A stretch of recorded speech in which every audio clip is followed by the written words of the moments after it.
ನಮಸ್ಕಾರ. ಮುಖ್ಯಾಂಶಗಳು. ರಾಗಿ ಸಿರಿಧಾನ್ಯದ ಪದಾರ್ಥಗಳಿಗೆ ಜಾಗತಿಕ ಮನ್ನಣೆ ದೊರಕಿಸಲು ಯೋಜನೆ. ಆಹಾರ ಸಂಸ್ಕರಣೆಗೆ 10,900 ಕೋಟಿ ರೂಪಾಯಿ ಅನುದಾನಕ್ಕೆ ಕೇಂದ್ರದ ನಿರ್ಧಾರ. ಕೇಂದ್ರದಿಂದ 30,000 ಕೋಟಿ ರೂಪಾಯಿ ಜಿಎಸ್ಟಿ ಪರಿಹಾರ. ಕರ್ನಾಟಕಕ್ಕೆ 2,970 ಕೋಟಿ ರೂಪಾಯಿ ಬಿಡುಗಡೆ. ನಾಳೆಯಿಂದ 45 ವರ್ಷ ಮೇಲ್ಪಟ್ಟವರಿಗೆ ಕೋವಿಡ್ ಲಸಿಕೆ.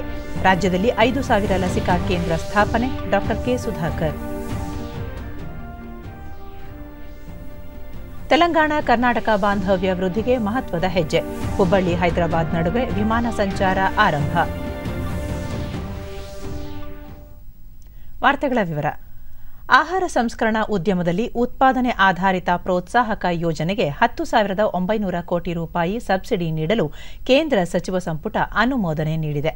ಪ್ರಧಾನಿ ನರೇಂದ್ರ ಮೋದಿ ಅಧ್ಯಕ್ಷತೆಯಲ್ಲಿ ನಡೆದ ಸಂಪುಟ ಸಭೆಯಲ್ಲಿ ಕೈಗೊಂಡಿರುವ ಈ ನಿರ್ಣಯದ ಕುರಿತು ಬೃಹತ್ ಕೈಗಾರಿಕೆ ಮತ್ತು ಸಾರ್ವಜನಿಕ ಉದ್ಯಮ ಸಚಿವ ಪ್ರಕಾಶ್ ಜಾವಡೇಕರ್ ಹಾಗೂ ಪಿಯೂಷ್ ಗೋಯಲ್ ಸುದ್ದಿಗಾರರಿಗೆ ದೆಹಲಿಯಲ್ಲಿಂದು ಮಾಹಿತಿ ನೀಡಿದರು. ಭಾರತದ ಆಹಾರ ಪದ್ಧತಿ ಶ್ರೀಮಂತ ಸಂಸ್ಕೃತಿಯನ್ನು ಹೊಂದಿದ್ದು, ಸಿದ್ಧಪಡಿಸಿದ ಮತ್ತು ದಿಢೀರ್ ಆಹಾರ ಪದಾರ್ಥಗಳು ಬ್ರ್ಯಾಂಡ್ ಆದಲ್ಲಿ ಉದ್ಯೋಗಾವಕಾಶ ಹೆಚ್ಚಲಿದೆ.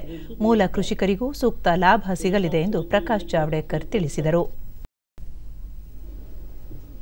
लेकिन आज फूड प्रोसेसिंग इंडस्ट्री के लिए पीएलआई की घोषणा हुई, उसके बारे में विस्तार से बताएंगे पीयूष गोयल जी। मूल मुद्दा यह है कि भारत का खाद्य संस्कृति भी बहुत रिच है, लेकिन भारत का ब्रांड बिल्ड नहीं हुआ। तो दुनिया में भारत का ब्रांड बने, विदेशी और हमारा निवेश भी ज्यादा हो, उसके साथ साथ एक रोजगार की नई संभावनाएं बहुत तैयार हो और मूल किसानों को लाभकारी मूल्य मिले, क्योंकि the whole fight is about remunerative prices. तो to ensure remunerative prices, to increase and build India brand in food processing, ready to eat food, instant foods, and at the same time increasing the employment potential as well as making it global and manufacturing champion. This decision was taken. माननीय प्रधानमंत्री जी और ಗ್ರಾಹಕ ವ್ಯವಹಾರ, ಆಹಾರ ಮತ್ತು ಸಾರ್ವಜನಿಕ ವಿತರಣಾ ಸಚಿವ ಪಿಯೂಷ್ ಗೋಯಲ್ ಆಹಾರ ಸಂಸ್ಕರಣಾ ಉದ್ಯಮಕ್ಕೆ ಪಿಎಲ್ಐ ಯೋಜನೆಯಡಿ 10,900 ಕೋಟಿ ರೂಪಾಯಿ ಸಬ್ಸಿಡಿ ನೀಡಲು ಸಂಪುಟ ಒಪ್ಪಿಗೆ ನೀಡಿದೆ. ಮುಂಬರುವ ವರ್ಷಗಳಲ್ಲಿ ರೈತರ ಆದಾಯ ಹೆಚ್ಚಿಸುವ ನಿಟ್ಟಿನಲ್ಲಿ ಈ ಯೋಜನೆ ಕೈಗೆತ್ತಿಕೊಳ್ಳಲಾಗಿದೆ. ಆಹಾರ ಸಂಸ್ಕರಣೋದ್ಯಮವು ಜಾಗತಿಕ ಮಾರುಕಟ್ಟೆ ಪ್ರವೇಶಿಸಿದರೆ ರೈತರಿಗೂ ಲಾಭವಾಗಲಿದೆ ಎಂದು ತಿಳಿಸಿದರು. ನೂತನ ಕೃಷಿ ಕಾಯ್ದೆಗಳು ರೈತರ ಹಿತಕ್ಕಾಗಿಯೇ ರೂಪುಗೊಂಡಿವೆ. ಕೋವಿಡ್ ಆತಂಕದ ನಡುವೆಯೂ ದೇಶವನ್ನು ಆತ್ಮನಿರ್ಭರಗೊಳಿಸಲು ರೈತರು ಶ್ರಮಿಸಿದ್ದಾರೆ ಎಂದು ಶ್ಲಾಘಿಸಿದರು. ರಾಗಿ ಮೊದಲಾದ ಸಿರಿಧಾನ್ಯಗಳಿಂದ ತಯಾರಿಸಿದ ಖಾದ್ಯಗಳಿಗೆ ದೇಶ ವಿದೇಶಗಳಲ್ಲಿ ಬೇಡಿಕೆ ಹೆಚ್ಚಿದ್ದು, ವಿಶ್ವ ಮಾರುಕಟ್ಟೆಯಲ್ಲಿ ಭಾರತ ಸ್ಪರ್ಧಿಸಿ ಗೆಲ್ಲುವ ಆಶಯವಿದೆ ಎಂದು ಪಿಯೂಷ್ ಗೋಯಲ್ ತಿಳಿಸಿದರು. जिस प्रकार से नए कानूनों से हमने ऑप्शन दिया है किसानों को कि वो अगर चाहें, पूरी तरीके से ऑप्शन है, अगर चाहें तो वो अपनी उपज को एपीएमसी मंडी में बेच सकते हैं. अगर उनको ज्यादा दाम मिलता है तो वो चाहे तो और किसी को बेच सकते हैं, डायरेक्टली बेच सकते हैं. और अगर वो चाहें स्वयं से और उनको लाभदायक दिखता है कि वो किसी के साथ कॉन्ट्रैक्ट करके एक लंबे अरसे के लिए सुनिश्चित कर लें कि उनकी उपज का अच्छा दाम मिले, तो वो भी उनको ऑप्शन दिया गया. ಕರ್ನಾಟಕಕ್ಕೆ 2,970 ಕೋಟಿ ರೂಪಾಯಿ ಸೇರಿದಂತೆ ದೇಶದ 27 ರಾಜ್ಯಗಳಿಗೆ ಕೇಂದ್ರ ಸರ್ಕಾರ 2020-21ನೇ ಸಾಲಿನಲ್ಲಿ 30,000 ಕೋಟಿ ರೂಪಾಯಿಗಳ ಜಿಎಸ್ಟಿ ಪರಿಹಾರದ ರೂಪದ ಹಣವನ್ನು ಬಿಡುಗಡೆ ಮಾಡಿದೆ. ಜೊತೆಗೆ ಕರ್ನಾಟಕಕ್ಕೆ 1,263 ಕೋಟಿ ರೂಪಾಯಿ ಸೇರಿದಂತೆ ವಿವಿಧ ರಾಜ್ಯಗಳಿಗೆ ಒಟ್ಟು 14,000 ಕೋಟಿ ರೂಪಾಯಿಗಳ ಐಜಿಎಸ್ಟಿ ಹೊಂದಾಣಿಕೆ ಹಣವನ್ನು ಸಹ ನಿನ್ನೆ ಬಿಡುಗಡೆ ಮಾಡಿದೆ. ಇದರೊಂದಿಗೆ ಈವರೆಗೆ ಕೇಂದ್ರ ಸರ್ಕಾರ ಪ್ರಸಕ್ತ ಅವಧಿಯಲ್ಲಿ ಜಿಎಸ್ಟಿ ಪರಿಹಾರ ಮೊತ್ತವಾಗಿ ರಾಜ್ಯಗಳಿಗೆ ಒಟ್ಟು 70,000 ಕೋಟಿ ರೂಪಾಯಿಗಳನ್ನು ಬಿಡುಗಡೆ ಮಾಡಿದಂತಾಗಿದೆ ಎಂದು ಕೇಂದ್ರ ಹಣಕಾಸು ಸಚಿವಾಲಯ ತಿಳಿಸಿದೆ. ಜಿಎಸ್ಟಿ ಸಮಿತಿ ಸಭೆಯಲ್ಲಿ ಈ ನಿರ್ಧಾರ ತೆಗೆದುಕೊಳ್ಳಲಾಗಿದ್ದು, ಜಿಎಸ್ಟಿ ಪರಿಹಾರದ ಹಣ ಬಿಡುಗಡೆಯಾಗದ ಸಂದರ್ಭದಲ್ಲಿ 1,10,208 ಕೋಟಿ ರೂಪಾಯಿ ಸಾಲದ ರೂಪದಲ್ಲಿ ನೀಡಲಾಗಿದೆ. ಇದಕ್ಕೆ ಹೆಚ್ಚುವರಿಯಾಗಿ ಜಿಎಸ್ಟಿಯ ತಾತ್ಕಾಲಿಕ ಇತ್ಯರ್ಥದ ಮೂಲಕ ಕೇಂದ್ರ 28,000 ಕೋಟಿ ರೂಪಾಯಿ ಬಿಡುಗಡೆ ಮಾಡಿದೆ ಎಂದು ತಿಳಿಸಲಾಗಿದೆ. ಕೊರೋನಾ ಸೋಂಕಿನ ವಿರುದ್ಧ ನಿರ್ಣಾಯಕ ಹೋರಾಟ ನಡೆಯುತ್ತಿದ್ದು, ನಾಳೆಯಿಂದ 45 ವರ್ಷ ಮೇಲ್ಪಟ್ಟವರಿಗೆ ಕೋವಿಡ್ ಲಸಿಕೆ ನೀಡಲು ರಾಜ್ಯಾದ್ಯಂತ 5,000 ಲಸಿಕಾ ಕೇಂದ್ರಗಳನ್ನು ಸ್ಥಾಪಿಸಲಾಗಿದೆ ಎಂದು ವೈದ್ಯಕೀಯ ಶಿಕ್ಷಣ ಸಚಿವ ಡಾ ಕೆ ಸುಧಾಕರ್ ಹೇಳಿದ್ದಾರೆ. ಆರೋಗ್ಯ ಇಲಾಖೆಗೆ ಸಂಬಂಧಪಟ್ಟಂತೆ ಮಂಗಳೂರಿನಲ್ಲಿಂದು ಜಿಲ್ಲಾ ಮಟ್ಟದ ಅಧಿಕಾರಿಗಳ ಜೊತೆ ಪ್ರಗತಿ ಪರಿಶೀಲನಾ ಸಭೆ ನಡೆಸಿದರು.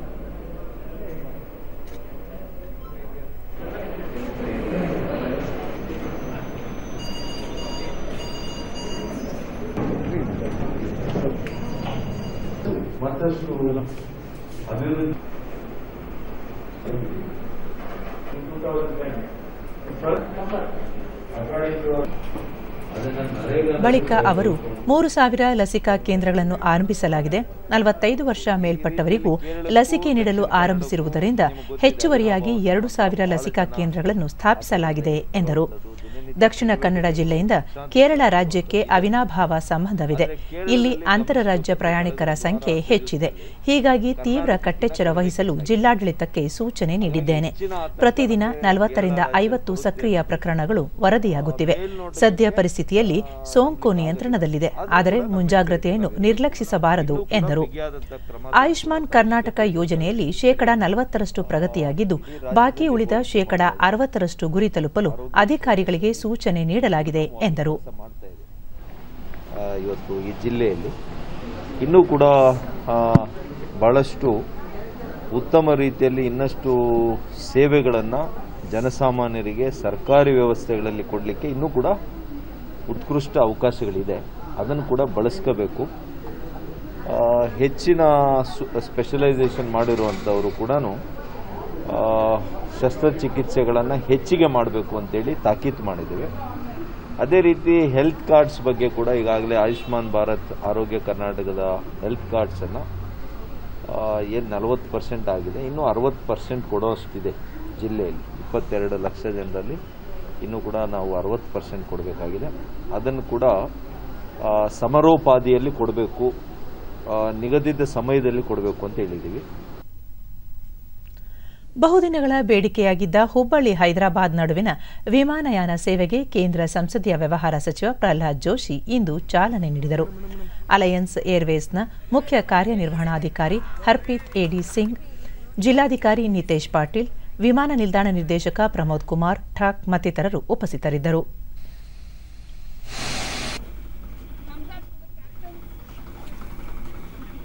ಮಂಗಳೂರಿದೆ. ನಂತರ ಡಿಡಿ ನ್ಯೂಸ್ನೊಂದಿಗೆ ಪ್ರಹ್ಲಾದ್ ಜೋಶಿ ವಾರದಲ್ಲಿ 3 ದಿನಗಳ ಕಾಲ ಹುಬ್ಬಳ್ಳಿ ಹೈದರಾಬಾದ್ ನಡುವೆ ಅಲಯನ್ಸ್ ವಿಮಾನ ಸಂಚರಿಸಲಿದ್ದು, ಸಾರ್ವಜನಿಕರ ಸ್ಪಂದನೆ ಮತ್ತು ಬೇಡಿಕೆ ಆಧರಿಸಿ ವಾರದ 7 ದಿನವೂ ವಿಮಾನ ಸಂಚಾರಕ್ಕೆ ಅವಕಾಶ ಮಾಡಿಕೊಡುವ ಬಗ್ಗೆ ಚಿಂತನೆ ನಡೆಸಲಾಗುವುದು ಎಂದರು. ಹುಬ್ಬಳ್ಳಿ ವಿಮಾನ ನಿಲ್ದಾಣ ದೊಡ್ಡ ಪ್ರಮಾಣದಲ್ಲಿ ಅಭಿವೃದ್ಧಿಗೊಂಡಿದ್ದು, ಎಲ್ಲಾ ಮೂಲಸೌಕರ್ಯಗಳನ್ನು ಒಳಗೊಂಡಿದೆ. ನೂತನ ವಿಮಾನ ಸೇವೆ ಆರಂಭಕ್ಕೆ ಸಹಕರಿಸಿದ ಕೇಂದ್ರ ನಾಗರಿಕ ವಿಮಾನಯಾನ ಸಚಿವ ಹರ್ದೀಪ್ ಸಿಂಗ್ ಪುರಿ ಅವರಿಗೂ ಧನ್ಯವಾದ ಸಲ್ಲಿಸುವುದಾಗಿ ಹೇಳಿದರು. ಸೀಟ್ ಆಕ್ಯುಪೆನ್ಸಿ ಆಗ್ತಿದೆ ನೋಡಿಕೊಂಡು ಇದನ್ನು 7 ದಿವಸ ಮಾಡುವಂತಹದ್ದು ಚಿಂತನೆಯಲ್ಲಿ ಸರ್ಕಾರ ಇದೆ. ಇದು ಸರ್ಕಾರದ ಕಂಪನಿ. ಇದರ ಜೊತೆಗೆ ನಮ್ಮ ಏರ್ಪೋರ್ಟ್ ಕೂಡ ಸಾಕಷ್ಟು ದೊಡ್ಡ ಪ್ರಮಾಣದಲ್ಲಿ ಡೆವಲಪ್ ಆಗ್ತಾ ಇದೆ. ಈಗಾಗಲೇ ನೈಟ್ ಲ್ಯಾಂಡಿಂಗ್ ಫೆಸಿಲಿಟಿ ಇದೆ, visual AIDS, runway light, cat 1 approach ಸಹಿತ ಇಲ್ಲೇ ಇದೆ. ಹೀಗಾಗಿ ಆಟೋಮೆಟಿಕ್ ಲ್ಯಾಂಡಿಂಗು ಇಲ್ಲೇ ವ್ಯವಸ್ಥೆ ಇದೆ. ಎಲ್ಲ ರೀತಿಯಾದಂಥ ಒಂದು ಸುಸಜ್ಜಿತ ವಿಮಾನ ನಿಲ್ದಾಣವನ್ನಾಗಿ ಹುಬ್ಬಳ್ಳಿ ವಿಮಾನ ನಿಲ್ದಾಣವನ್ನು ಡೆವಲಪ್ ಮಾಡಿದ್ದೇವೆ. ಹರ್ಪ್ರೀತ್ ಎಡಿ ಸಿಂಗ್, ಹುಬ್ಬಳ್ಳಿ ಹೈದರಾಬಾದ್ ನಡುವಿನ ವಿಮಾನ ಸೇವೆ ಆರಂಭದಿಂದ ಕರ್ನಾಟಕ ಮತ್ತು ತೆಲಂಗಾಣ ನಡುವಿನ ಬಾಂಧವ್ಯ ವೃದ್ಧಿಯಾಗಲಿದೆ. ಹುಬ್ಬಳ್ಳಿ ಮಹತ್ವದ ನಗರವಾಗಿದ್ದು, ವಿಮಾನಯಾನ ಸಂಪರ್ಕದ ಅವಶ್ಯಕತೆ ಇತ್ತು ಎಂದರು. ಅಲಯನ್ಸ್ ಏರ್ವೇಸ್ ಈಗಾಗಲೇ ಗೋರಖ್ಪುರದಿಂದ ಲಕ್ನೋ, ಬರೇಲಿಯಿಂದ ದೆಹಲಿ, ಮೈಸೂರಿನಿಂದ ಮಂಗಳೂರು, ಕಲಬುರಗಿಯಿಂದ ಮುಂಬೈ ಹೀಗೆ ಹಲವು ನಗರಗಳಿಗೆ ಸಂಪರ್ಕ ಕಲ್ಪಿಸಿದೆ. ಮೇಕ್ ಇನ್ ಇಂಡಿಯಾ ಯೋಜನೆಯಡಿ HALನೊಂದಿಗೆ ನಾಗರಿಕ ಪ್ರಯಾಣಿಕರ ವಿಮಾನಗಳನ್ನು ಖರೀದಿಸಲು ಒಪ್ಪಂದ ಮಾಡಿಕೊಂಡಿದೆ ಎಂದು ತಿಳಿಸಿದರು. कोशिश मुंबई से अभी हमने गुलबर्गा स्टार्ट किया है, तो हर दिशा से, और नॉर्थ ईस्ट में तो हमारा बहुत प्लान है। अभी अगर हम HAL से पहली एयरलाइन है इंडिया में जो मेड इन इंडिया, जैसे जो HAL ने डॉर्नियर्स खुद बनाए हैं, हमने उनके साथ MOU साइन किया है एरो इंडिया में, और उससे नॉर्थ ईस्ट में एक बार एयरक्राफ्ट आ जाएंगे, डॉर्नियर एयरक्राफ्ट, तो हम नॉर्थ ईस्ट में उड़ाएंगे, अरुणाचल प्रदेश में। तो पूरे इंडिया को हम लोग कोशिश कर रहे हैं कनेक्ट करने के लिए। ಜಿಲ್ಲಾಧಿಕಾರಿ ನಿತೀಶ್ ಪಾಟೀಲ್, ಹುಬ್ಬಳ್ಳಿ ವಿಮಾನ ನಿಲ್ದಾಣ ಒಟ್ಟು 957 ಎಕರೆ ವಿಸ್ತೀರ್ಣವಿದ್ದು 2600 ಮೀಟರ್ ರನ್ವೇ ಹೊಂದಿದೆ. ಮುಂದಿನ ದಿನಗಳಲ್ಲಿ ಅದನ್ನು 3400 ಮೀಟರ್ ಉದ್ದಕ್ಕೆ ಹೆಚ್ಚಿಸಲು ಅವಕಾಶವಿದ್ದು ಕೇಂದ್ರ ಸರ್ಕಾರಕ್ಕೆ ಪ್ರಸ್ತಾವನೆ ಸಲ್ಲಿಸಲಾಗಿದೆ. ರನ್ವೇ ಉದ್ದ ಹೆಚ್ಚಳವಾದರೆ ಮಿಡಲ್ ಈಸ್ಟ್ ವಿಮಾನಗಳನ್ನು ಲ್ಯಾಂಡಿಂಗ್ ಮಾಡಲು ಸಾಧ್ಯವಾಗಲಿದೆ. ಪ್ರಯಾಣಿಕರ ಸಂಖ್ಯೆ ಕೂಡ ಹೆಚ್ಚಳವಾಗಲಿದೆ ಎಂದರು. ನಾವು ಇದನ್ನ ಮಾಡ್ತೇವೆ, ಈಗಾಗಲೇ ಅಕ್ವಿಸಿಷನ್ ಆಗಿರೋ ಲ್ಯಾಂಡಲ್ಲಿ. ಆವಾಗ ಇವನ್ ಮಿಡಲ್ ಈಸ್ಟ್ ಕಂಟ್ರಿಗಳ ಫ್ಲೈಟ್ಗಳು, ಇಂಟರ್ನ್ಯಾಷನಲ್ ಫ್ಲೈಟ್ಸ್ ಮಿಡಲ್ ಈಸ್ಟ್ ಕಂಟ್ರಿಗಳದ್ದು ಕೂಡ ಲ್ಯಾಂಡ್ ಆಗಬಹುದು ಮತ್ತು ಹುಬ್ಬಳ್ಳಿಯಿಂದ ಹೊರಡಬಹುದು.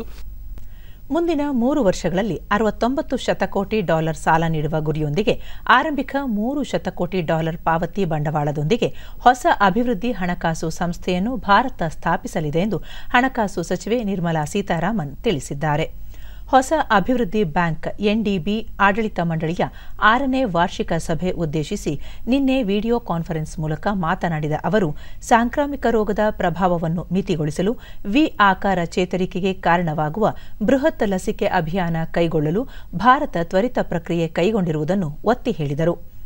ಭಾರತದಿಂದ ವಿಶ್ವದ ಅತಿದೊಡ್ಡ ಲಸಿಕೆ ಅಭಿಯಾನಕ್ಕೆ ಚಾಲನೆ ದೊರೆತಿದೆ. ಇಲ್ಲಿಯವರೆಗೆ ಸುಮಾರು 80 ದೇಶಗಳಿಗೆ ಸ್ವದೇಶಿ ನಿರ್ಮಿತ 63.9 ಮಿಲಿಯನ್ ಕೋವಿಡ್ ಲಸಿಕೆಯನ್ನು ರಫ್ತು ಮಾಡಲಾಗಿದೆ ಎಂದು ತಿಳಿಸಿದ ನಿರ್ಮಲಾ ಸೀತಾರಾಮನ್, ಖಾಸಗಿ ವಲಯದ ಭಾಗವಹಿಸುವಿಕೆಗೆ ಅನುಕೂಲವಾಗುವಂತೆ ಹೊಸ ಅಭಿವೃದ್ಧಿ ಬ್ಯಾಂಕ್ ಅನ್ನು ಪ್ರೋತ್ಸಾಹಿಸಲಾಗುತ್ತದೆ ಎಂದು ಹೇಳಿದರು.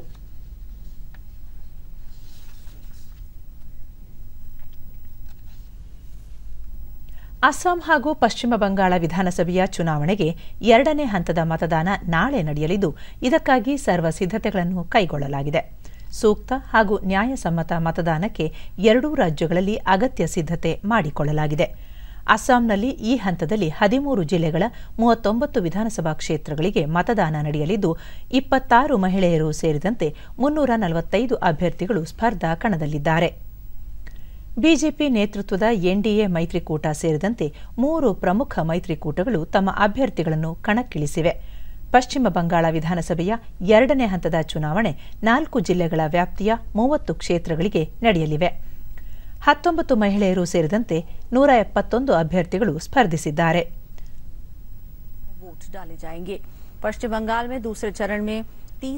ಪಶ್ಚಿಮ ಬಂಗಾಳದಲ್ಲಿ ಒಟ್ಟು 8 ಹಂತಗಳಲ್ಲಿ ಚುನಾವಣೆ ನಡೆಯಲಿದೆ. ಅಸ್ಸಾಂ ಮತ್ತು ಪಶ್ಚಿಮ ಬಂಗಾಳ ರಾಜ್ಯಗಳಲ್ಲಿ 2ನೇ ಹಂತದ ಚುನಾವಣೆಯ ಬಹಿರಂಗ ಪ್ರಚಾರಕ್ಕೆ ನಿನ್ನೆ ತೆರೆ ಬಿದ್ದಿದೆ.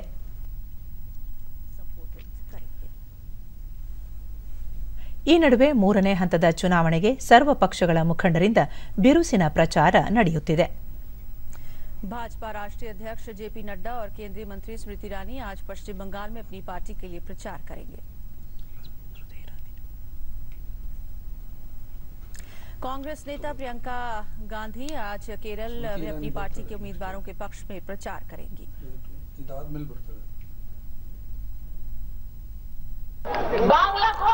ಇಂದು ಕೇಂದ್ರ ಸಚಿವೆ ಸ್ಮೃತಿ ಇರಾನಿ ಪಶ್ಚಿಮ ಬಂಗಾಳದ ಹಾಲ್ಡಾ ಗ್ರಾಮದಲ್ಲಿ ಪ್ರಚಾರ ನಡೆಸಿ ರಾಜ್ಯದ ಜನತೆಗೆ ತೃಣಮೂಲ ಕಾಂಗ್ರೆಸ್ ಸರ್ಕಾರದಿಂದ ವಂಚನೆಯಾಗಿದೆ, ಬಿಜೆಪಿಯಿಂದ ಮಾತ್ರ ಪರಿವರ್ತನೆ ಸಾಧ್ಯ ಎಂದರು.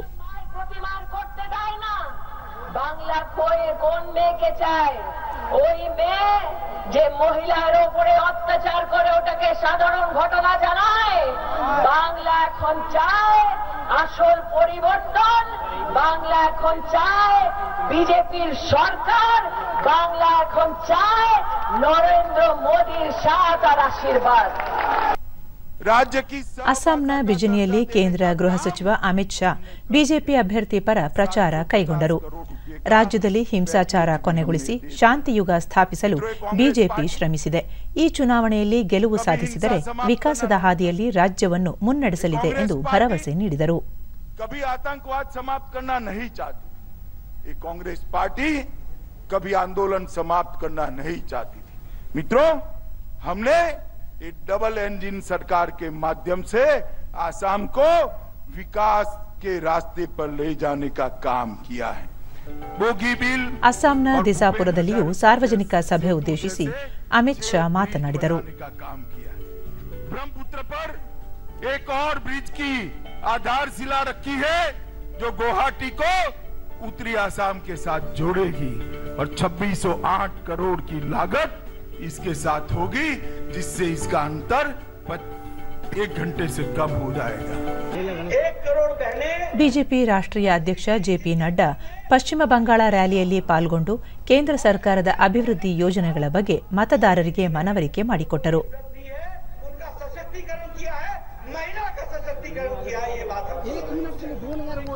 उसी तरीके से उज्ज्वला योजना की दृष्टि से गैस के कनेक्शन देकर के महिलाओं को सशक्तिकरण करने का. ಕಳೆದ 5 ವರ್ಷಗಳಲ್ಲಿ ದೇಶದ ಆರೋಗ್ಯ ಕ್ಷೇತ್ರ ವೇಗವಾಗಿ ಬೆಳೆಯುತ್ತಿದ್ದು, ಮುಂದಿನ ವರ್ಷದ ವೇಳೆಗೆ ಆರೋಗ್ಯ ಉದ್ಯಮ $372 ಶತಕೋಟಿ ತಲುಪುವ ನಿರೀಕ್ಷೆ ಇದೆ ಎಂದು ನೀತಿ ಆಯೋಗ ತಿಳಿಸಿದೆ. ಆರೋಗ್ಯ ಕ್ಷೇತ್ರದ ವಿವಿಧ ವಿಭಾಗಗಳಲ್ಲಿನ ಹೂಡಿಕೆ ಅವಕಾಶಗಳ ವ್ಯಾಪ್ತಿ ವಿವರಿಸುವ ವರದಿಯಲ್ಲಿ ನೀತಿ ಆಯೋಗ ಈ ಕುರಿತು ಮಾಹಿತಿ ನೀಡಿದೆ. ಆಸ್ಪತ್ರೆಗಳು, ವೈದ್ಯಕೀಯ ಸಾಧನಗಳು, ಉಪಕರಣಗಳು, ಆರೋಗ್ಯ ವಿಮೆ, ಟೆಲಿಮೆಡಿಸಿನ್, ಗೃಹ ಆರೋಗ್ಯ ಮತ್ತು ವೈದ್ಯಕೀಯ ಮೌಲ್ಯಗಳು ಹೂಡಿಕೆ ಅವಕಾಶಗಳ ವ್ಯಾಪ್ತಿಯಲ್ಲಿ ಸೇರಿವೆ. ಆದಾಯ ಮತ್ತು ಉದ್ಯೋಗ ಎರಡರಲ್ಲೂ ಆರೋಗ್ಯ ರಕ್ಷೆ ದೇಶದ ಆರ್ಥಿಕತೆಯ ಅತಿದೊಡ್ಡ ಕ್ಷೇತ್ರಗಳಲ್ಲಿ ಒಂದಾಗಿದೆ. ರಾಷ್ಟ್ರೀಯ ಕೌಶಲ್ಯ ಅಭಿವೃದ್ಧಿ ನಿಗಮದ ಅಂದಾಜಿನ ಪ್ರಕಾರ ಆರೋಗ್ಯ ರಕ್ಷಣೆಯು 2017 ರಿಂದ 2022 ನಡುವೆ 27 ಲಕ್ಷ ಹೆಚ್ಚುವರಿ ಉದ್ಯೋಗ ಗಳಿಸಬಹುದಾಗಿದೆ ಎಂದು ನೀತಿ ಆಯೋಗದ ವರದಿ ತಿಳಿಸಿದೆ. ಹಣಕಾಸು ಮಿತವ್ಯಯದ ಕಾರಣಕ್ಕಾಗಿ ತಡೆಹಿಡಿಯಲಾಗಿದ್ದ ನೇರ ನೇಮಕಾತಿಗಳನ್ನು ಪುನರ್ ಆರಂಭಿಸಲು ರಾಜ್ಯ ಸರ್ಕಾರದ ಆರ್ಥಿಕ ಇಲಾಖೆ ಅನುಮತಿ ನೀಡಿದೆ. ಆಡಳಿತಾತ್ಮಕ ಇಲಾಖೆಗಳು ತಮ್ಮ ಪ್ರಸ್ತಾವನೆಗಳನ್ನು ಪುನರ್ ಪರಿಶೀಲನೆಗೆ ಸಲ್ಲಿಸುವಂತೆ ಸೂಚನೆ ನೀಡಲಾಗಿದೆ. ಕೋವಿಡ್-19ನಿಂದಾಗಿ 2020 ಜುಲೈ 6ರಿಂದ ನೇರ ನೇಮಕಾತಿಗಳನ್ನು ತಡೆಹಿಡಿಯಲಾಗಿತ್ತು. ಆದರೆ ವಿವಿಧ ಇಲಾಖೆಗಳು ಆರ್ಥಿಕ ಮಿತವ್ಯಯದ ಸುತ್ತೋಲೆಯಿಂದ ವಿನಾಯಿತಿ ನೀಡುವಂತೆ ಸರ್ಕಾರಕ್ಕೆ ಮನವಿ ಸಲ್ಲಿಸಿದ್ದವು. ಈ ಕುರಿತು ಪರಿಶೀಲನೆ ನಡೆಸಿರುವ ಆರ್ಥಿಕ ಇಲಾಖೆ 2021-22ನೇ ಸಾಲಿನಲ್ಲಿ ನೇರ ನೇಮಕಾತಿಗಳನ್ನು ನಡೆಸಲು ಸಹಮತ ವ್ಯಕ್ತಪಡಿಸಿವೆ. ಈಗಾಗಲೇ ನಡೆದಿರುವ ನೇಮಕಾತಿಗಳಿಗೆ ಏಪ್ರಿಲ್ 1ರಿಂದ ನೇಮಕಾತಿ ಆದೇಶಗಳನ್ನು ನೀಡಬಹುದು. ಅದಕ್ಕೂ ಮುನ್ನ ಮರುಪರಿಶೀಲನೆಗಾಗಿ ಆರ್ಥಿಕ ಇಲಾಖೆಗೆ ಪ್ರಸ್ತಾವನೆ ಸಲ್ಲಿಸಿ ಅನುಮತಿ ಪಡೆದುಕೊಳ್ಳುವಂತೆ ಸೂಚಿಸಲಾಗಿದೆ. ಮತ್ತೊಂದು ಸುತ್ತೋಲೆಯಲ್ಲಿ ಕರ್ನಾಟಕ ಲೋಕಸೇವಾ ಆಯೋಗದಿಂದ ವಿವಿಧ ಇಲಾಖೆಗಳ ಪ್ರಥಮ ಹಾಗೂ ದ್ವಿತೀಯ ದರ್ಜೆ ಸಹಾಯಕ ಹುದ್ದೆಗಳಿಗೆ ನಡೆದಿರುವ ನೇಮಕಾತಿಗಳಿಗೆ ಜೂನ್ 1ರಿಂದ ನೇಮಕಾತಿ ಆದೇಶ ನೀಡಲು ಸಮ್ಮತಿಸಿದೆ. ಅನುಕಂಪದ ಆಧಾರದ ಮೇಲೆ ನೇಮಕಗೊಂಡಿರುವ ಅಭ್ಯರ್ಥಿಗಳಿಗೂ ಕೆಲ ಷರತ್ತುಗಳಿಗೆ ಒಳಪಟ್ಟು ನೇಮಕಾತಿ ಆದೇಶ ನೀಡಲು ಆರ್ಥಿಕ ಇಲಾಖೆ ಸೂಚನೆ ನೀಡಿದೆ.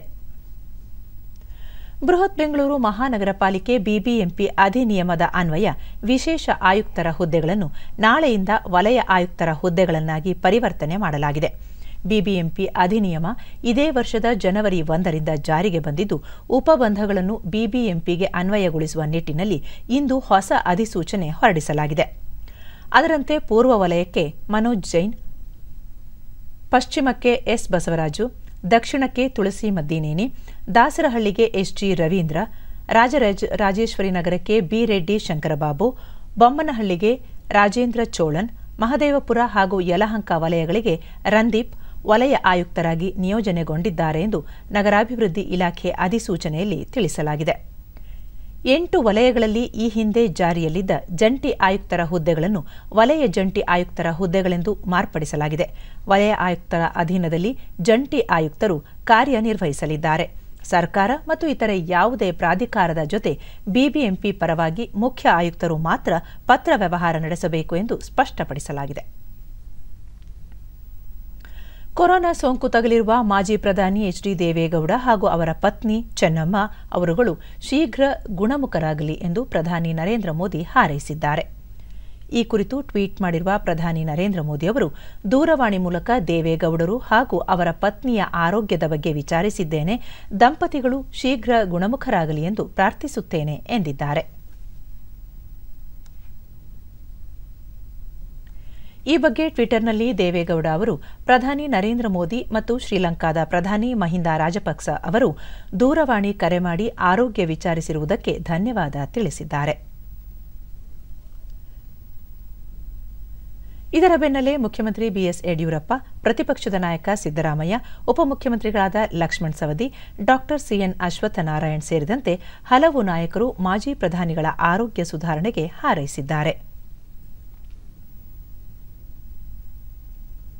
ಮಾಜಿ ಮುಖ್ಯಮಂತ್ರಿ ಎಚ್ ಡಿ ಕುಮಾರಸ್ವಾಮಿ ತಮ್ಮ ತಂದೆ ತಾಯಿಗೆ ನುರಿತ ವೈದ್ಯರು ಚಿಕಿತ್ಸೆ ನೀಡುತ್ತಿದ್ದಾರೆ, ಯಾರೂ ಆತಂಕ ಪಡುವ ಅಗತ್ಯವಿಲ್ಲ ಎಂದು ಹೇಳಿದ್ದಾರೆ. ಕೋವಿಡ್ನ ಪರೀಕ್ಷೆಯಲ್ಲಿ ನಮ್ಮ ತಂದೆ ತಾಯಿಯಂದರಿಗೆ ಕೋವಿಡ್-19ನ ಒಂದು ಪಾಸಿಟಿವ್ ಏನು ಬಂದಿದೆ. ಪಕ್ಷದ ಕಾರ್ಯಕರ್ತರಾಗಲಿ, ಪಕ್ಷದ ಹಿತೈಷಿಗಳಾಗಲಿ, ದೇವೇಗೌಡರ ಕುಟುಂಬದ ಹಿತೈಷಿಗಳಿಗೆ ಮನವಿಯನ್ನು ಮಾಡಲಿಕ್ಕೆ ಬಯಸ್ತೇನೆ. ಯಾರು ಆತಂಕಕ್ಕೆ ಒಳಗಾಗ್ತಕ್ಕಂಥದ್ದು ಅನವಶ್ಯಕ. ಉತ್ತಮವಾದಂಥ ಚಿಕಿತ್ಸೆಯನ್ನು ನುರಿತ ವೈದ್ಯರು ನಮ್ಮ ತಂದೆ ತಾಯಂದರಿಗೆ ಶುಶ್ರೂಷೆಯನ್ನು ಮಾಡ್ತಾ ಇದ್ದಾರೆ. ಯಾವುದೇ ರೀತಿಯ ಗಾಬರಿ ಆಗ್ತಕ್ಕಂಥದ್ದೇನಿಲ್ಲ. ಆದರೆ ನಾನು ಈ ಸಂದರ್ಭದಲ್ಲಿ ಯಾರು ಆತಂಕದಿಂದ ಅವ್ರನ್ನ ನೋಡಲಿಕ್ಕೆ ಬರ್ತಕ್ಕಂಥದ್ದು, ಏಕೆಂದರೆ ಅಲ್ಲಿ ಆಸ್ಪತ್ರೆಯಲ್ಲಿ ಯಾರನ್ನೂ ಬಿಡೋದಿಲ್ಲ. ಅದರಿಂದ ಎಲ್ಲ ಜಾಗೃತರಾಗಿರಿ. ನೀವುಗಳು ಸಹ ಈಗಿನ 2ನೇ ಕೋವಿಡ್ನ ಒಂದು ಹರಡುವಿಕೆ ಏನಿದೆ, ನುರಿತ ವೈದ್ಯರುಗಳು ಹೇಳ್ತಕ್ಕಂಥದ್ದು ಇದು ಮೊದಲನೆಯ ಒಂದು ಕೋವಿಡ್ಗಿಂತ ಹೆಚ್ಚಿನ ಅನಾಹುತಗಳಿಗೆ ಎಡೆ ಮಾಡಿಕೊಡ್ತದೆ ಅಂತಕ್ಕಂಥದ್ದು ಹೇಳ್ತಾರೆ. ಪ್ರತಿಯೊಬ್ಬರೂ ಜಾಗರೂಕತೆಯಿಂದ ಇರಬೇಕು ಅಂತಕ್ಕಂಥ ಮನವಿಯನ್ನು ಮಾಡ್ತೇನೆ. ದೇಶಾದ್ಯಂತ ನಾಳೆಯಿಂದ 45 ವರ್ಷ ಮೇಲ್ಪಟ್ಟ ಪ್ರತಿಯೊಬ್ಬರಿಗೂ ಲಸಿಕೆ ನೀಡಿಕೆ ಪ್ರಕ್ರಿಯೆ ಆರಂಭವಾಗಲಿದೆ. 1977ನೇ ಸಾಲಿನ ಜನವರಿ 1ರ ಮೊದಲು ಜನಿಸಿದ ವ್ಯಕ್ತಿಗಳು ಈ ಹಂತದಲ್ಲಿ ಲಸಿಕೆ ಪಡೆಯಲು ಅರ್ಹರಾಗಿದ್ದಾರೆ. ಆರೋಗ್ಯ ಇಲಾಖೆ ವತಿಯಿಂದ ಕೇಂದ್ರಗಳಲ್ಲಿ ಲಸಿಕೆ ನೀಡಿಕೆಗೆ ಸಕಲ ಸಿದ್ಧತೆ ಮಾಡಿಕೊಳ್ಳಲಾಗಿದೆ. 45 ವರ್ಷ ವಯಸ್ಸಾದವರು ಹಾಗೂ ಅದಕ್ಕಿಂತ ಮೇಲಿನವರು ನೋಂದಣಿ ಮಾಡಿಸಿಕೊಂಡು ಲಸಿಕೆ ಪಡೆಯಬಹುದಾಗಿದೆ. ಲಸಿಕೆ ಪಡೆಯುವುದಕ್ಕಾಗಿ ಕೋವಿನ್ ಮೂಲಕ ಆನ್ಲೈನ್ನಲ್ಲಿ ಫಲಾನುಭವಿಗಳು ನೋಂದಣಿ ಪಡೆದುಕೊಂಡರೆ ಮತ್ತೆ ಖಾಸಗಿ ಅಥವಾ ಸರ್ಕಾರಿ ಆಸ್ಪತ್ರೆಗಳಲ್ಲಿ ನೋಂದಾಯಿಸಿಕೊಳ್ಳುವ ಅಗತ್ಯವಿರುವುದಿಲ್ಲ. ಈ ಮುನ್ನ ಗಂಭೀರ ಆರೋಗ್ಯ ಸಮಸ್ಯೆಯಿಂದ ಬಳಲುತ್ತಿರುವ 45ರಿಂದ 60 ವರ್ಷದೊಳಗಿನ ವ್ಯಕ್ತಿಗಳಿಗೆ ಮಾತ್ರ ಲಸಿಕೆ ನೀಡಲಾಗುತ್ತಿತ್ತು.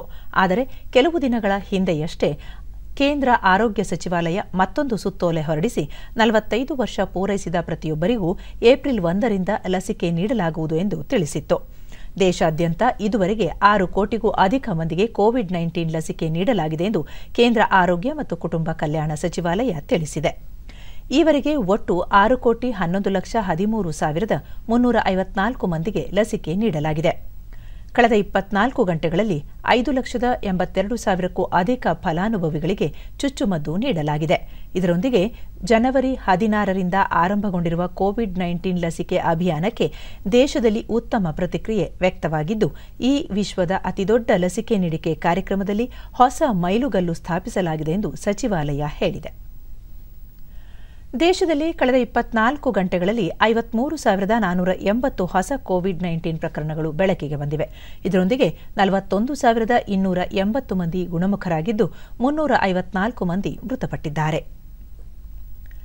ದೇಶದಲ್ಲಿ ಒಟ್ಟು ಸೋಂಕಿತರ ಸಂಖ್ಯೆ 1,21,49,335ಕ್ಕೆ ಏರಿಕೆಯಾಗಿದೆ ಎಂದು ಕೇಂದ್ರ ಆರೋಗ್ಯ ಸಚಿವಾಲಯ ತಿಳಿಸಿದೆ. ಇದುವರೆಗೆ 1,14,34,301 ಮಂದಿ ಗುಣಮುಖರಾಗುವುದರೊಂದಿಗೆ ಚೇತರಿಕೆ ಪ್ರಮಾಣ 94.11ಕ್ಕೆ ಏರಿಕೆಯಾಗಿದೆ. ಒಟ್ಟು 5,52,566 ಸಕ್ರಿಯ ಪ್ರಕರಣಗಳಿದ್ದು 4.55%ರಷ್ಟಿದೆ. ಇದುವರೆಗೆ 1,62,468 ಮಂದಿ ಮೃತಪಟ್ಟಿದ್ದು ಈ ಪ್ರಮಾಣ 1.34ರಷ್ಟಿದೆ.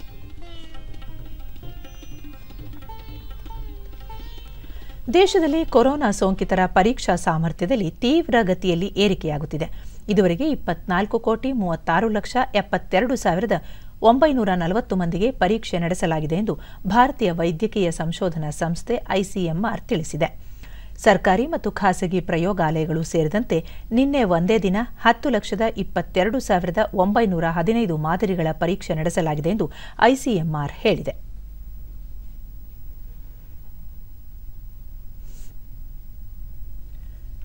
ರಾಜ್ಯಾದ್ಯಂತ ಕೋವಿಡ್ ಪ್ರಕರಣಗಳ ಸಂಖ್ಯೆ ಹೆಚ್ಚಾಗುತ್ತಿದೆ. ಈ ನಿಟ್ಟಿನಲ್ಲಿ ರಾಜ್ಯದ ವಿವಿಧ ಜಿಲ್ಲೆಗಳ ಜಿಲ್ಲಾಡಳಿತಗಳು ತಮ್ಮ ಜಿಲ್ಲೆಗಳಲ್ಲಿ ಪ್ರಕರಣಗಳು ಹೆಚ್ಚದಂತೆ ಮುಂಜಾಗ್ರತಾ ಕ್ರಮಗಳನ್ನು ಕೈಗೊಂಡಿವೆ. ಬೆಳಗಾವಿ ಜಿಲ್ಲೆಯಲ್ಲಿ ಕೋವಿಡ್ ಪ್ರಕರಣಗಳ ಸಂಖ್ಯೆ ಹೆಚ್ಚಾಗುತ್ತಿರುವ ಹಿನ್ನೆಲೆಯಲ್ಲಿ ಜಿಲ್ಲಾಡಳಿತ ಕೋವಿಡ್ ನಿಯಂತ್ರಣಕ್ಕೆ ಮುಂಜಾಗ್ರತಾ ಕ್ರಮಗಳನ್ನು ತೆಗೆದುಕೊಂಡಿದೆ. ಸೋಂಕು ಹರಡದಂತೆ ತಡೆಯಲು ಕಟ್ಟುನಿಟ್ಟಿನ ಕಠಿಣ ಕ್ರಮ ತೆಗೆದುಕೊಳ್ಳಲಾಗಿದೆ.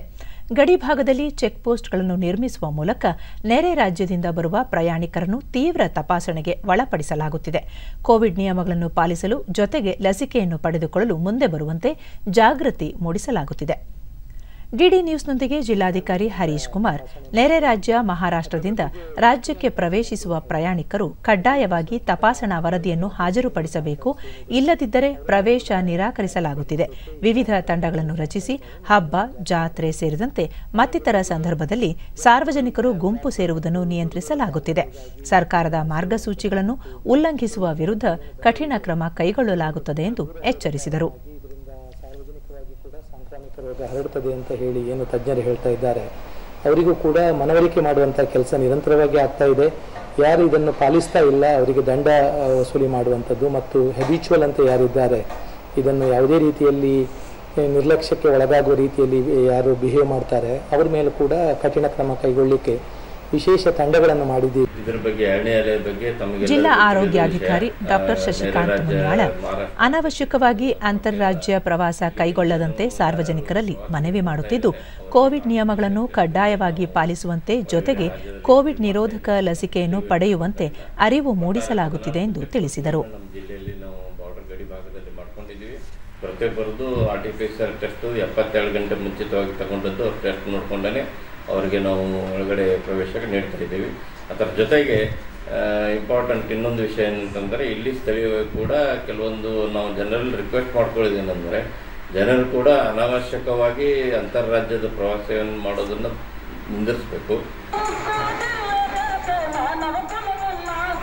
ಹಾಸನ ಜಿಲ್ಲಾಡಳಿತವು ಕೋವಿಡ್ ಸೋಂಕು ತಡೆಗೆ ಸಕಲ ಕ್ರಮಗಳನ್ನು ಕೈಗೊಂಡಿದ್ದು, ಜನರಲ್ಲಿ ಜಾಗೃತಿ ಮೂಡಿಸಲು ತೊಗಲುಗೊಂಬೆ, ಬೀದಿ ನಾಟಕ ಮತ್ತು ಅಂಗನವಾಡಿ ಆಶಾ ಕಾರ್ಯಕರ್ತೆಯರು ಮನೆ ಮನೆಗೆ ತೆರಳಿ ಜನರಲ್ಲಿ ಅರಿವು ಮೂಡಿಸುವ ಕಾರ್ಯಕ್ರಮ ನಡೆಸಲಾಗುತ್ತಿದೆ. ಈಗಾಗಲೇ 3 ಹಂತಗಳಲ್ಲಿ 50,000 ಲಸಿಕೆ ನೀಡಲಾಗಿದೆ. ಮುಂಜಾಗ್ರತಾ ಕ್ರಮವನ್ನು ಪಾಲಿಸದವರ ವಿರುದ್ಧ ದಂಡ ವಿಧಿಸಲು ಗ್ರಾಮ ಪಂಚಾಯಿತಿ, ತಾಲೂಕ್ ಪಂಚಾಯಿತಿ ಅಧಿಕಾರಿಗಳಿಗೆ ಹಾಗೂ ಪೊಲೀಸರಿಗೆ ನಿರ್ದೇಶನ ನೀಡಲಾಗಿದ್ದು, ಜಿಲ್ಲೆಯಾದ್ಯಂತ ಕಟ್ಟುನಿಟ್ಟಿನ ಕ್ರಮ ಜರುಗಿಸಲು ಮುಂದಾಗಿದೆ.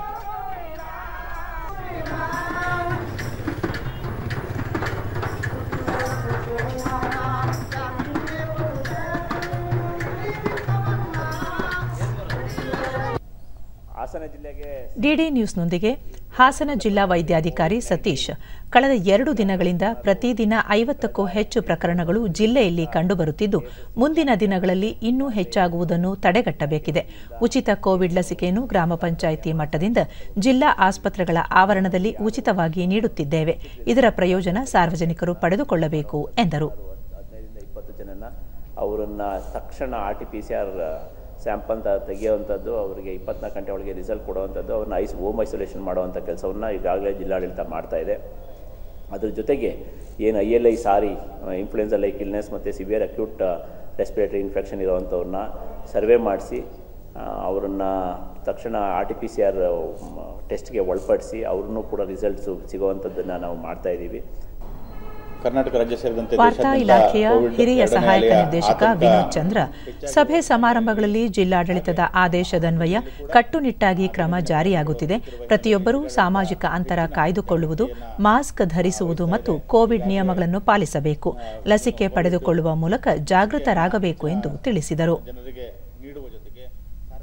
ಕೊನೆಯಲ್ಲಿ ಮತ್ತೊಮ್ಮೆ ಮುಖ್ಯಾಂಶಗಳು. ರಾಗಿ, ಸಿರಿಧಾನ್ಯದ ಪದಾರ್ಥಗಳಿಗೆ ಜಾಗತಿಕ ಮನ್ನಣೆ ದೊರಕಿಸಲು ಯೋಜನೆ, ಆಹಾರ ಸಂಸ್ಕರಣೆಗೆ 10,900 ಕೋಟಿ ರೂಪಾಯಿ ಅನುದಾನಕ್ಕೆ ಕೇಂದ್ರದ ನಿರ್ಧಾರ. ಕೇಂದ್ರದಿಂದ 30,000 ಕೋಟಿ ರೂಪಾಯಿ GST ಪರಿಹಾರ, ಕರ್ನಾಟಕಕ್ಕೆ 2,970 ಕೋಟಿ ರೂಪಾಯಿ ಬಿಡುಗಡೆ. ನಾಳೆಯಿಂದ 45 ವರ್ಷ ಮೇಲ್ಪಟ್ಟವರಿಗೆ ಕೋವಿಡ್ ಲಸಿಕೆ, ರಾಜ್ಯದಲ್ಲಿ 5,000 ಲಸಿಕಾ ಕೇಂದ್ರ ಸ್ಥಾಪನೆ, ಡಾಕ್ಟರ್ ಕೆ ಸುಧಾಕರ್. ತೆಲಂಗಾಣ ಕರ್ನಾಟಕ ಬಾಂಧವ್ಯ ವೃದ್ಧಿಗೆ ಮಹತ್ವದ ಹೆಜ್ಜೆ, ಹುಬ್ಬಳ್ಳಿ ಹೈದರಾಬಾದ್ ನಡುವೆ ವಿಮಾನ ಸಂಚಾರ ಆರಂಭ. ನಮ್ಮ ವಾರ್ತಾ ಪ್ರಸಾರವನ್ನು ನೀವು ಡಿಡಿ ಚಂದನ ನ್ಯೂಸ್ ಯೂಟ್ಯೂಬ್ ಚಾನೆಲ್ನಲ್ಲೂ ವೀಕ್ಷಿಸಬಹುದು. ವೀಕ್ಷಕರೇ, ಸರಿಯಾದ ಕ್ರಮದಲ್ಲಿ ತಪ್ಪದೆ ಮಾಸ್ಕ್ ಧರಿಸಿ. ನೀವು ಸುರಕ್ಷಿತವಾಗಿರುವುದರೊಂದಿಗೆ ನಿಮ್ಮವರನ್ನು ಸುರಕ್ಷಿತವಾಗಿರಿಸಿ. ನಮ್ಮ ಮುಂದಿನ ವಾರ್ತಾ ಪ್ರಸಾರ ರಾತ್ರಿ 9 ಗಂಟೆಗೆ. ನಮಸ್ಕಾರ.